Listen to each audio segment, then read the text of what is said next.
Hello, listeners and viewers. Welcome back to another YouTuber Spotlight podcast. This is episode number 4, recorded on the 8th of September 2012. It's been absolutely ages since I've recorded any one of these. My apologies for people, the regular listeners out there, downloading these on Jellycast and YouTube, of course. Since I don't have any particular major videos in the pipeline at the moment, and I'm currently churning away at some certain bits and pieces with scripts and so on, I thought I'd do another podcast just to keep you guys going. And since Jaymeshanson has come back from his holiday in Cyprus or Egypt or the moon or wherever he's been, I thought I'd interview him for episode number 4. So please welcome Jaymeshanson. So how you doing, James? I'm good, bro, and I'm here with a podcast with the amazing James Petford from Astro. Indeed. Well, I wouldn't go that far. So how was your holiday, by the way? Did you have a good time? Sunburnt as fuck. Did some cliff jumping. Went to Only Fools and Horses pub, which is awesome. And got absolutely smashed. So what you basically did was just sat in a bar, sat in the sun, and got drunk. Is that how you how you spent your holiday? And snorkeling as well. Oh, snorkeling's good fun. You didn't dig any sand castles or anything like that? Dug any pitfalls for people to fall in? I don't want to say that I didn't, but I did. That's because that's what I do. I like to dig holes in the beach and for people to fall in. But anyway, so yeah. Hopefully this podcast goes according to plan. We just had a bit of a technical problem. My BT broadband cut out for the 5th time. So hopefully everything goes to plan, and I'm using a brand new microphone. I've been meaning to test this microphone out. I've got it hanging right above my computer, so I don't have to faff around with it and whatnot. It's a mono microphone, so it should be a lot clearer than my other microphone, my Guitar Hero cheapo piece of crap thing. That's how low tech these podcasts are. We use really low quality equipment, but everything seems to be recording nicely. So hopefully everything goes to plan, and crucially, hopefully this podcast will be interesting to listen to. Right. So first of all, like as per usual, this podcast, for those who don't know, is where I talk to some of my favourite YouTubers and ask them some about their histories of making content for the internet, like what their experiences are, if any, and what they plan to do in the future.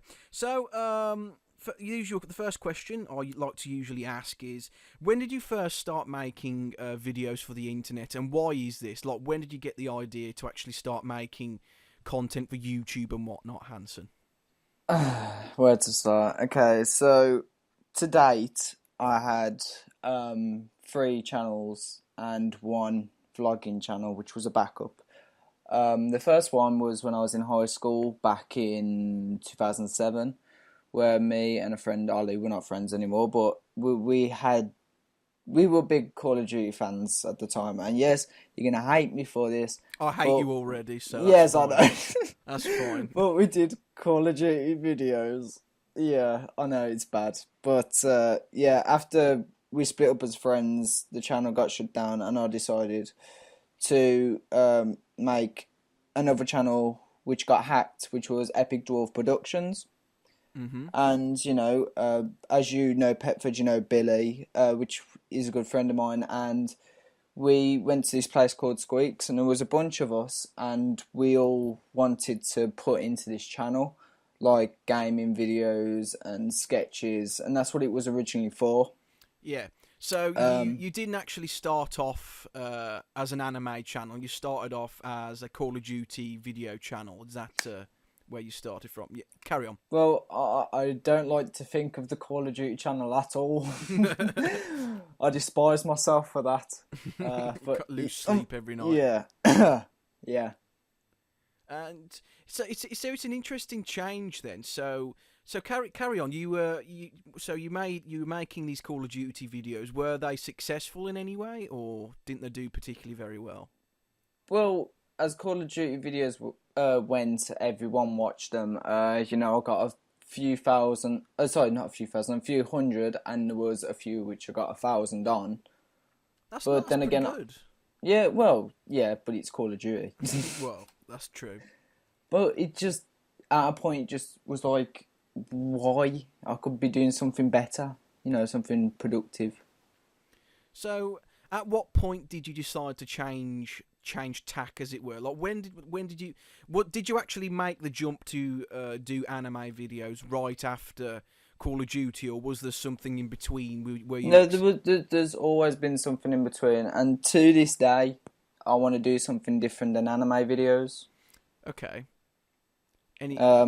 Basically, Epic Dwarf Productions was it had variety in it. I'll give it that. It was ship variety. My phone's going off.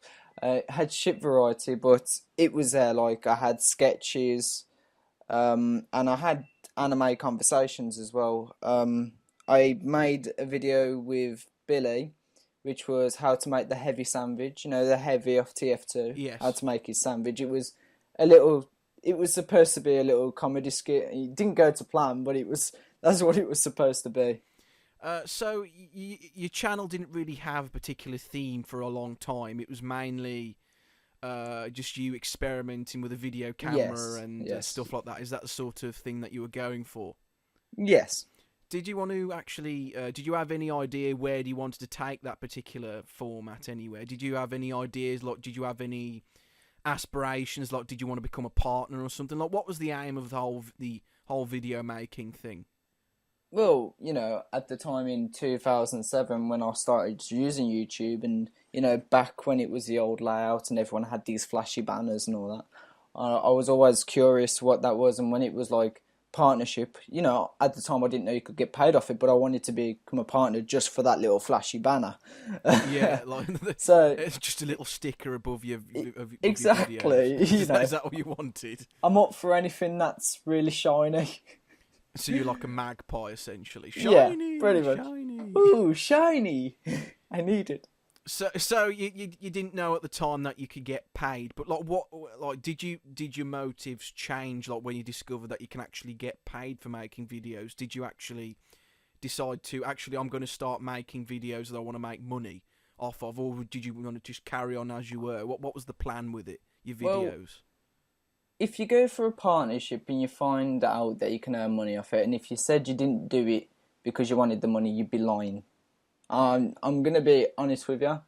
If you can get paid for making videos, then yeah, I'd go for it. Who wouldn't? You have a bit of fun and you get paid for it. You know what I mean? Yeah, yes, of course, but I'm not. I mean, it wasn't. Not you. You would have known. Did you know back then, of course, that not everyone gets to the status of partnership and stuff like that, or were you that concerned initially? Not really. It was just something to work towards. It was just something to keep me occupied. As I wasn't ever that popular in school, so it was what kept me busy in a way. Yes. And so it was just something to keep you occupied. It was nothing. You weren't taking it too seriously. It was just like something to have good fun with. Yeah, to this day, I don't take it too seriously. I mean, you don't see me post, I don't have a schedule, like I've got to post, one a week. It's something to do as a hobby, more like. Fair enough. And so, I know that you say that your channel's mainly still a bit of a variety channel. You don't really have a particular theme, but at the moment anime based. You mainly do a lot of anime. Like, when did you start doing videos relating to anime? Like, when did you decide to talk about anime in more detail? Did your idea of changing your channel theme change over time, or what was the idea behind that? Well, through Epic Dwarf Productions, I did one of my early ones, which was the biscuit wrap, and then after a bit, I was watching anime reviewers as I'd just gone into anime, watching it, reading the manga, etc. And I was watching reviewers, and there was just some points where I was like, I disagree. So, I wanted to put my own opinion out on video. You wanted to put your own stamp on it, yes. I don't know, I just felt like I just needed to get my expression out, like. So when did that transition change? Was that a recent thing, or was that a couple of years ago when you decided to do more like debate sort of videos? When was that? When did that change take place, as it were? It took place when Epic Dwarf Productions got hacked. So when was that? About 2009, around that time? No, this was this year. This year, okay. In February, I believe. No, yeah, in February, yeah. It got hacked in February. I still don't know to this day what happened. I just woke up and, I couldn't access my Google Mail, all that stuff. I've completely forgot about it because I've just moved on. So when I decided to make a new channel, I was heavily engrossed into anime, of course. And because I wanted to put videos out as quick as possible, as I've just lost my new channel, I just went on to what I know, and I knew anime. So, I just went forward with that. To this day, I still really want to do comedy sketches, but it's difficult to change from what you're doing.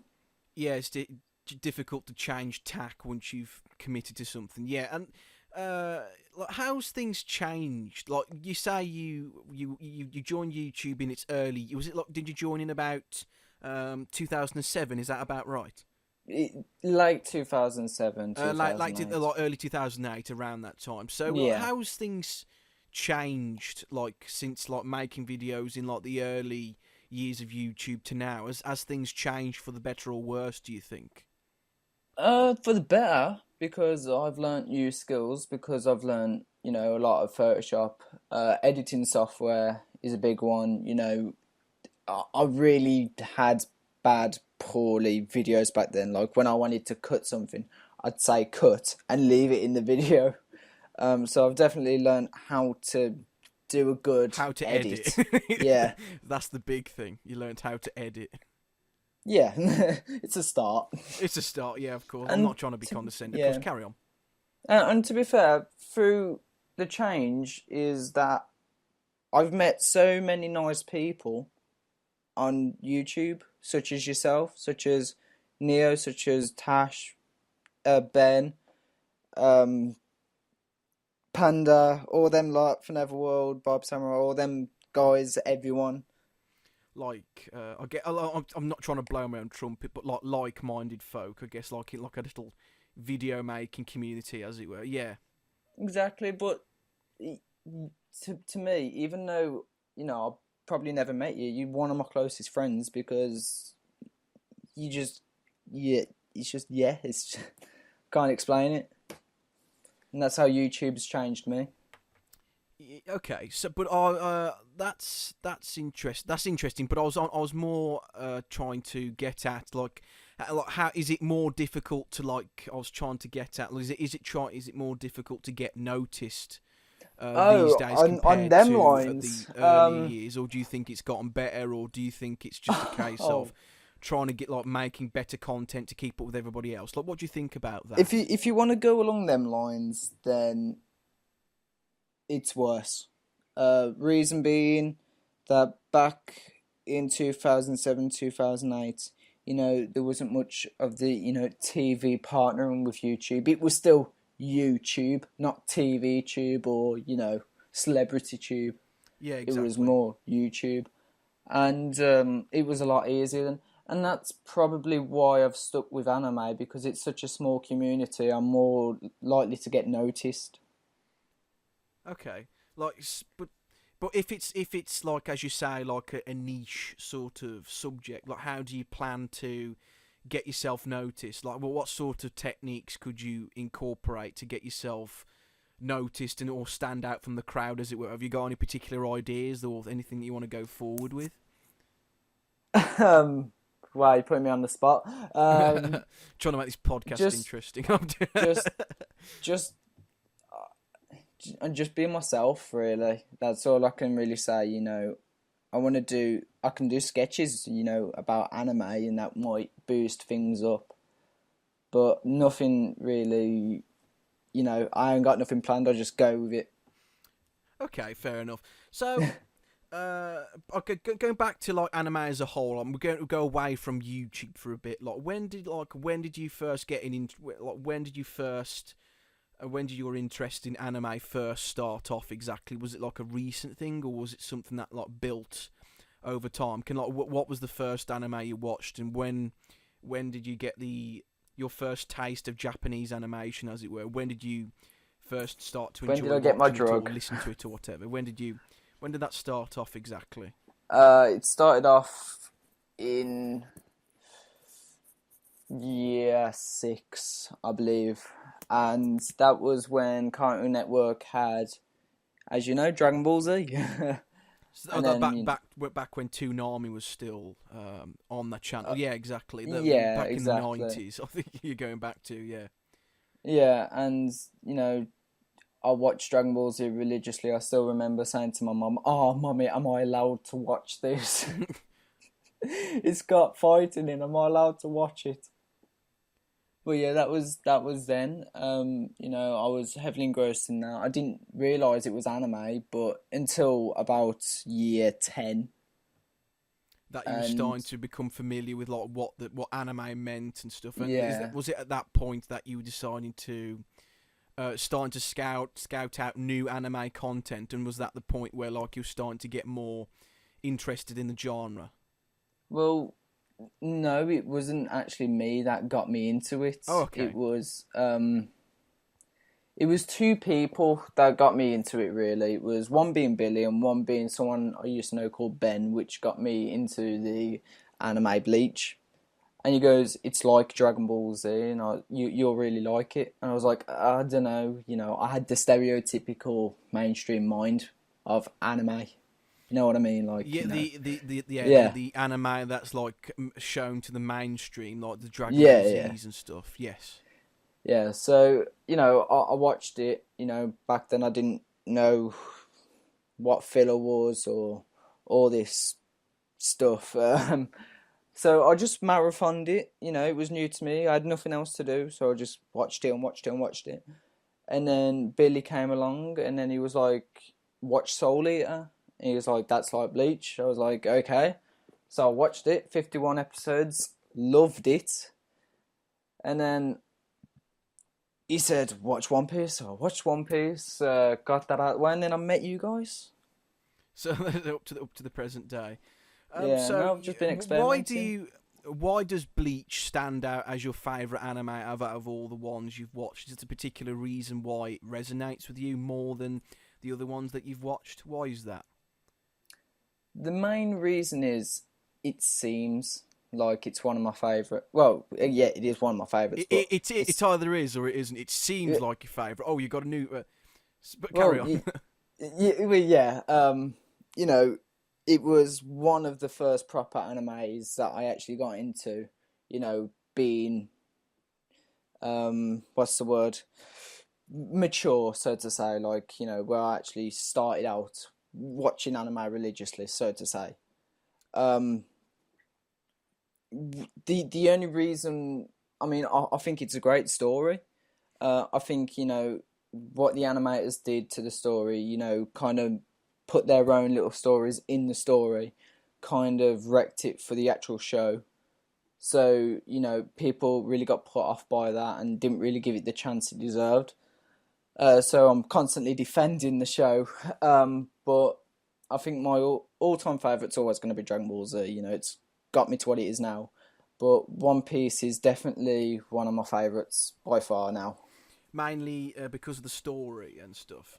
But what about the animation style? Does it differ in any way to the other animes that you like to watch?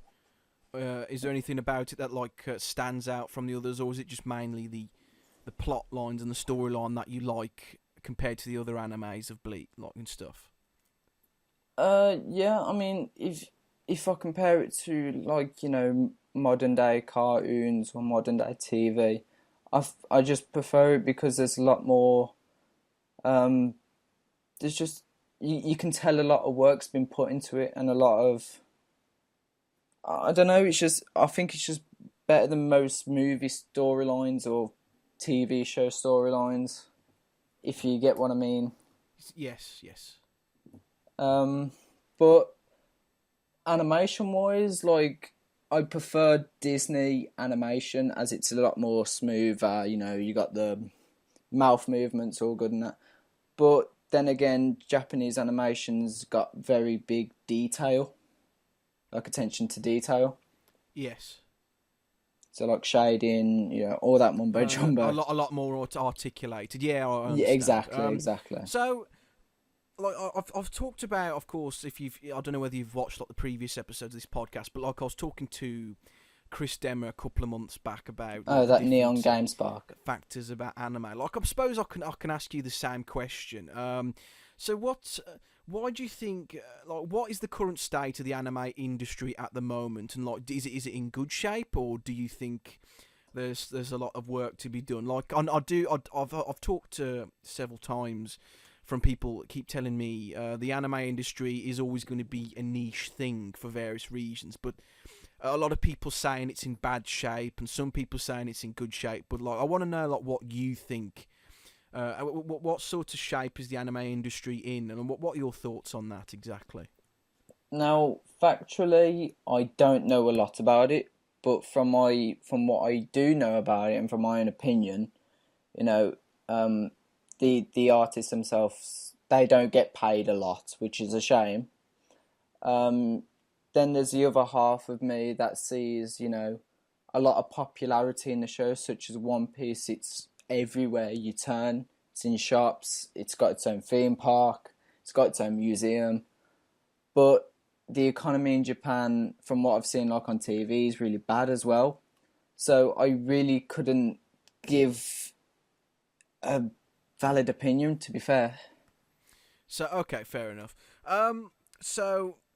But of course you do know anime still a niche thing over here. Oh, of course, yeah. And you talk a lot about, like when I'm talking to you on Skype and Neo on Skype and stuff. You talk an awful lot about, like, you complain. I think it's fair to say about Region 2 releases and stuff, like localization and stuff. Like, what are the sort of problems that really annoy you about?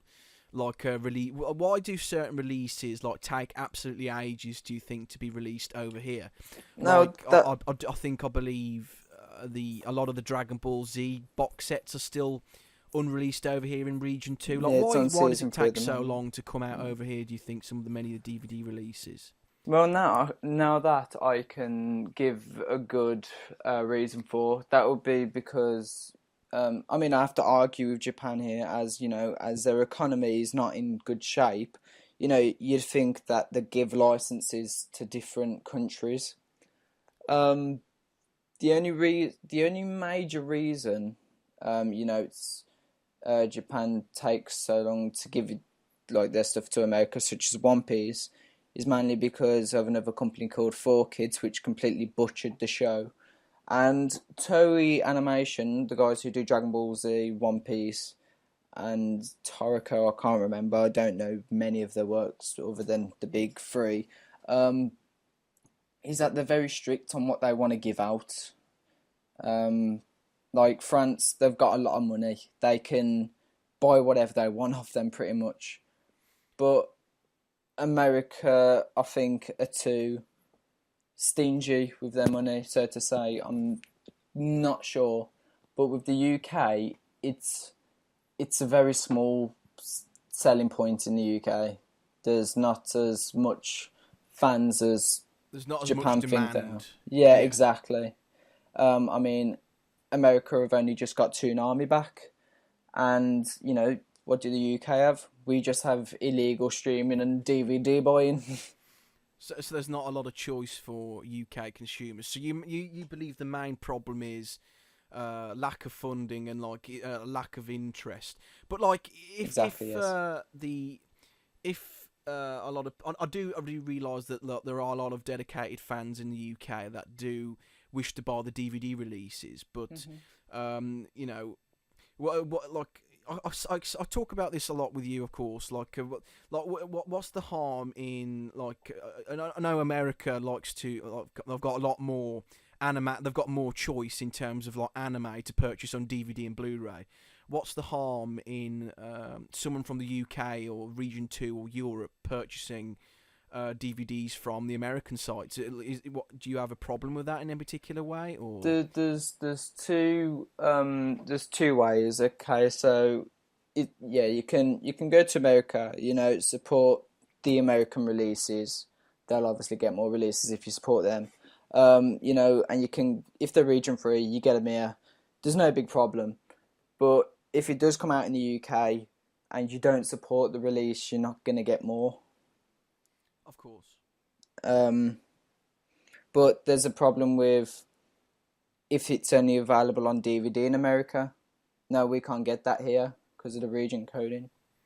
So, but you can't. Well, there are ways around. There are ways, I'm but pretty sure it's annoying. Like region-free DVD players and stuff. It's not a major hurdle by any but means. It's but of course, annoying, not everybody knows how to unlock their DVD players, do they? So that is a fair point. Some people, like myself, I just want to get a CD, plug it in my PlayStation, and watch it. So. But, yeah.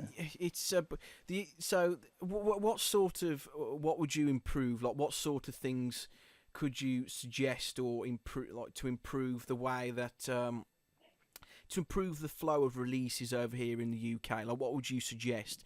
Would you suggest more funding should be placed into localization, or do you think could they use digital distribution a little bit more? Because I have heard, I don't know whether you agree with this notion, but like a lot of the distributors in the West are not utilising the digital formats like on iTunes and so on. I don't know what the situation is personally, but is it possible to like download like legally off iTunes like stuff like Dragon Ball Z and so on, or is that like not used enough? Do you think? Technically, it would be better, but then again, for me, I'd rather hold something in a physical format. Okay. I don't think you're getting the better quality from a download than in a disc, so to say. It would be better for the UK market, as it'd be cheaper for, obviously Manga UK to go out and license it, and then instead of, manufacturing and all that, it would save them a lot of money so they can just put it online. But if I was in Manga UK's shoes, I think some of the releases that they give out are not the right ones. Like, it's taken us years to get Dragon Ball Z. Now, if they'd stopped releasing shows that nobody knows, like, I mean, who's... I know it's sad, but, like, who's going to watch Princess Jellyfish? I mean... I don't know. You're on the wrong person to ask. Probably it's not well known. Very dedicated 5 or 6 people. Exactly. You've just said it. 5 or 6 people. Like, it's not well known at all. But such as Dragon Ball Z and One Piece, they're well known and they're gonna sell. So you think they'd save the money to buy them? If you get where I'm coming from. Yes, of course. But I'm still thinking, like as you said, it's by the way, are Manga the UK the only distributor of anime-based products in the UK, or are there other distributors? I'm not entirely sure. Manga UK is the main one, I believe, and I think there's 2 other companies. I might be corrected in the comments, but I believe there's MVM and Bees Media. Yes. But I'm going back to my other question I was going to say. But so, like, if like digital distribution isn't being used enough, like it would make sense for people who are not particularly bothered about the physical copies. They could go onto iTunes and download them legally, like if they just want a digital copy on their hard drive. Like, why aren't these distribution channels not being used if they offer the benefits of like cheaper production? They don't have to spend money on DVDs. They don't have to. It's a lot cheaper to have it like on iTunes or some sort of digital distributor as opposed to having a manufacturing plant and shipping the DVDs. Like, do Manga UK publish DVDs in house, or do they farm it out to other publishers when they're making DVDs, or do they do it all themselves? I know, like, I know they're partnered with Kaze, which do the manufacturing, and then it's Mang UK, and then they sell it out to like HMV and Amazon. Oh, If okay. that's what you mean.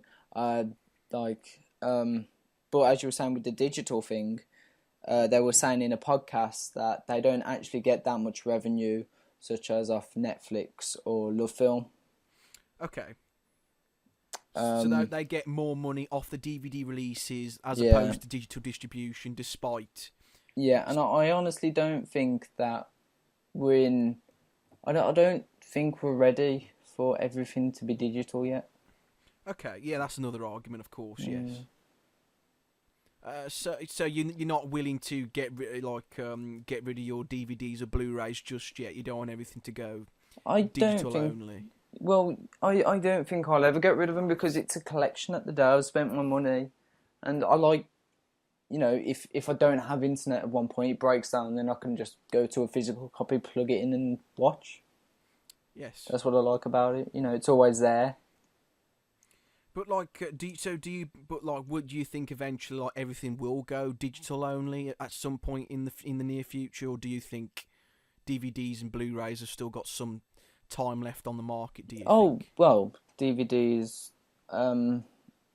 It's difficult for DVD. I don't know how long they'll last, but Blu-rays, they've got a long lifespan.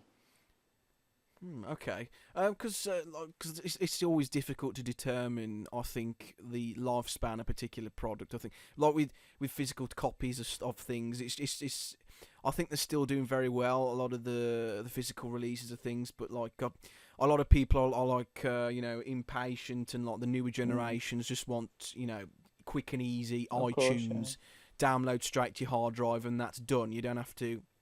I It doesn't mean, take up any space and I stuff. don't know if you've heard, but they've actually invented. There's only one in the world, but in Japan, and that's the 16. Sorry, no, sorry, the 8K TV. Yeah, so the super duper resolution HD It's and stuff, but like Ultra HD. wouldn't that be like for digital formats, or would it Well, require another type I of? I don't think there's enough bit rate to stream that much memory per second, so to say. So based on that, you still think like because of the sheer amount of memory that a video would require at 8K would require like Yeah. a brand new physical format. Well, Blu-ray would do it just fine. DVD, I think it would. Well, but like, No, but don't no. forget, Blu-ray is only 1080p, but like 8K isn't it 8 times that resolution? So Yeah, it it is. would require a new format altogether, wouldn't it? Not particularly because the space on a Blu-ray can be up to 100 gig. Well, yeah, 100, So it yeah, in could. terms of space, but in terms about like the resolution that it can achieve, it's only 1080p is the maximum it can do. Well, all I can say is we can wait and find out. I couldn't tell you. I don't think DVD would do it though at all. Well, fair enough. So I think that's about it for anime and bits and pieces. So, before I ask you the last question and stuff, I've got a few more bits and pieces before we wrap this up. What do you plan to do in the future with your YouTube channel? Do you still intend to make videos in, like, say, 5 years' time? I'm Or do you intend thinking. to, like, stop and move on to something else at some point? Do you see yourself still making videos and whatnot? I mean, I'm gonna start. I'm gonna finish what I started, and that's always doing anime. Reviews.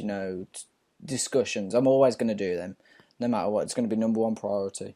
But I also definitely want to do, sketches and skits, and I want to try something different, of course.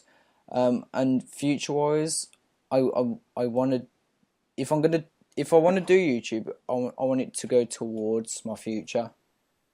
If you get what Right, I mean, like like towards as like a a possible career. That's exactly. ambitious. Hope I it mean, works out. yeah, but like, as I've done like anime review, like DVD reviews, I could potentially go towards the salesman career, or I'd like to go towards that path of selling retail. Okay. Yeah, I can't explain it. It's weird. So, I can expect to still see you make videos on your YouTube channel in 2017, still making videos and analysis and stuff like that. That's good to hear. Yeah. so, I'm not kidding. As long as the internet's around, there's always opportunity. Someone's going to see your video. Will be around for ages, I think, until like the super internet arrives or whatever. But I don't know whether I want to continue for that long. But we'll just have to see. It depends what happens, and then I'd like to do it for as long as I can. I've had good times on here. I've met so many brilliant people. And so the reward has already been there. So like, even if you do stop making videos at some point, you've made some new friends, people to talk to, and like long after like people, I guess, like move on to their own careers and whatnot if they decide to actually stop making videos at some point. Yeah, pretty much.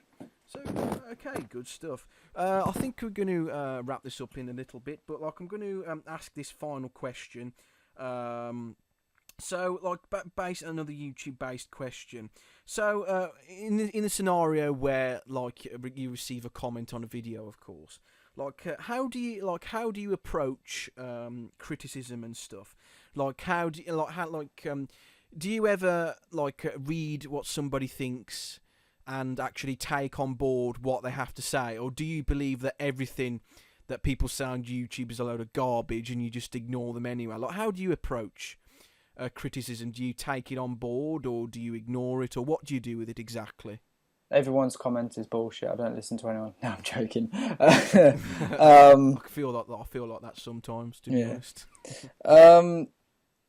Okay, well, there's always one thing I love. I love trolls. Absolutely love them to bits. They always make my day, and they always bring drama to the channel, which benefits me. More attention, more publicity. Yeah, exactly, it's free publicity. As for comments like agreeing or disagreeing, I've had disagreeing comments which have actually made me think a lot about what I've said, and take it into consideration. Such as, I did get a comment on one of my biscuit wrap videos back in Epic Dwarf Productions about the audio and how I could have done it better. And, after finding that out, I was like, facepalm, I could have done that a lot easier. But yeah, as I said, I read every comment and I do take it in. If I don't agree, I'm going to say it to them. But, I'm always open-minded to what everyone says. Okay, that's interesting, because I think for me it's difficult to really gauge, because I'm always like paranoid of what people think about my videos and stuff. Like I'm sort of like I've got two personalities. I've got like the one side of me believes like I should do whatever I think is the best way to make a video, and then like I got my other half fighting with the other half who says basically you got to take into account what the people say, otherwise there's no point in making the video. So I'm constantly split personality disorder, fighting against the other one. Yeah, I'm always battling with that. Do you ever feel like that, like not unsure of like how to make a video? Yeah, every time I think of that, it's it's my video. If I can do whatever I want on it, if two people are fighting, I've never really been in a situation where it's really bad aggravation, like with comments, because on my inbox it does get annoying. But if somebody doesn't like it, they write a nasty comment. It's online. Why should I care? If they don't like it, they shouldn't have watched it. As long as I don't know. As long as I'm getting some views and some nice comments, that will do me just fine. Yeah. Some support. I only suggest the question because I would have thought that there must have been situations where like a comment might be like you like the comment, but like they say there's some things that you could have done better or whatever. But there's got to be situations where like you disagree with the YouTuber, and like you still think like that the way that you've done a video is the better way rather than like what they have suggested. Have you ever been in that sort of situation? I have and I haven't. Like, I don't know how to explain it. It's each video I've done, I've had support of, you know, a comment or, you know, every time.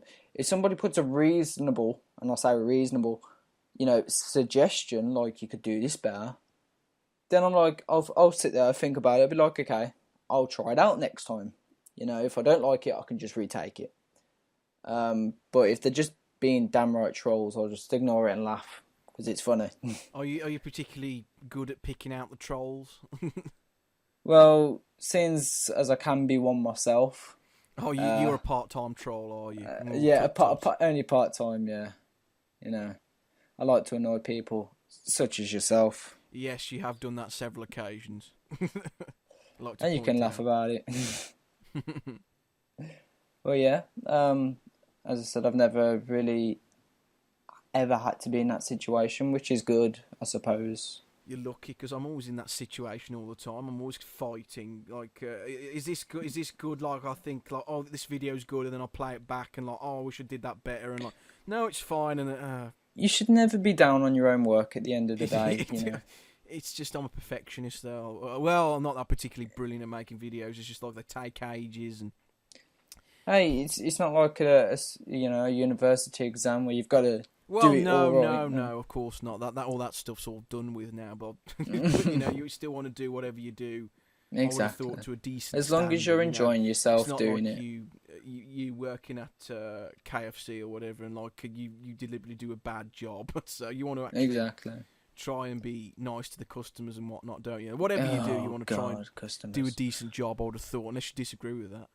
KFC. No comment. I won't ask anymore. They called me in today. So, they were like, "Do you want to work?" I was like, about it, really. I don't think I've got anything else to ask you, unless you've got anything else to add. If you want to talk about before we wrap up. Anyone who goes to Howzone KFC, don't piss me off. Yeah, we should really do a collaboration at some point, because like he's only a stone's throw away from me, to be honest. I'm in Stourbridge, he's in Alzo, and we only discovered that very recently. He's practically 5 minutes away from me on the bus, so I know where he works, but I don't know where he lives. That's the next step to debunk his career or whatever. Yeah, he's gonna come up to the drive-through window with the camera and he's gonna punk me. Yeah, that's what I'm gonna do. That would be a good sketch. You know, don't steal it, folks. I've got that planned. So yeah, so that's. I think that's about it for this episode of the YouTuber Spotlight podcast. I hope you guys have enjoyed it, and thank you, Mr. Hanson, for being a very kind and polite guest this time round. It's gone through quite nicely, I think. I don't know who's going to be on the next episode. I might do a double or something if I can get two people. Ray William Johnson. I've no idea who to do. I have to think about it, really. But I've got no more friends, so I might have to invent somebody. Because I've done most of everybody on my Skype list. I'll have to see if I can wrangle some interviews with people that I like to talk to. But anyway, or you could always put in the comment section below on who you'd like him to interview next. Yeah, I could do. That's another idea, I suppose. It's just I've got another thing to pursue. But I'll try and upload this on Jellycast as soon as I possibly can. I still haven't done episode 3 with Tashfin. It's all on YouTube, but like I've sort of left that Jellycast thing to sort of mothball, and you know I haven't updated it in ages, and I can't really be bothered, so I've got to tidy it up at some point. But in the meantime, all these episodes are free to listen to on YouTube and or Blip TV. You can listen to them listen to both versions at the same time if you want, and give us more views. We do need the publicity. Feel free to tell your friends about us. Astrognition, that is. More and more people that watch my videos and stuff. Get a free more cookie. videos you like get a this free I'll be able cookie to, if you view. The more videos I'll be able to do, and more interviews like I can do with Mr. Hanson and so on. So, thank you very much, everybody, for listening. If you got any feedback or suggestions, feel free to post them in the comments box. James Hanson can be found on his Twitter handle at Jaymeshanson, and he's also got a YouTube channel, of course. What's it called? Do I? Yes, you do. What's your YouTube handle? I can't remember. It's James Hanson with a Y. James, so it's like youtube.co.uk/user/James with a Y, Hanson. All this will be in the show notes or the description anyway, so it won't be a major problem. You can click all the links and go watch his videos if you so wished. I don't know what video you've got coming up next. Any announcements that you want to get out of the way? What videos have you got coming up next? Announcements wise, maybe later this year, maybe early next year. I'm doing a collab with someone, so I'll just leave that with you. Is that what you're going to say? I'm going to do a collab with someone. No details, just that's a collab. all I'm leaving with you. Everyone knows who he is, so. Okay, fair enough. You'll be sure to tweet that and whatnot, and let everybody know when you're going to release that. As for me, I don't know what's going to come up next. Perhaps another top 10 episodes. I'm not sure yet. Perhaps another Video Game Legends. I'm currently working on that. I'm still working on bits and pieces, and I'll probably also update my CD and DVD collection videos at some point when I get the chance. So I'll upload those as soon as I can, but in the meantime, thank you very much everybody for watching and listening. See you guys next time. It's been bye from me and bye from Hanson, unless he tells you to. Bye guys. Get lost or whatnot. Try a bit, folks.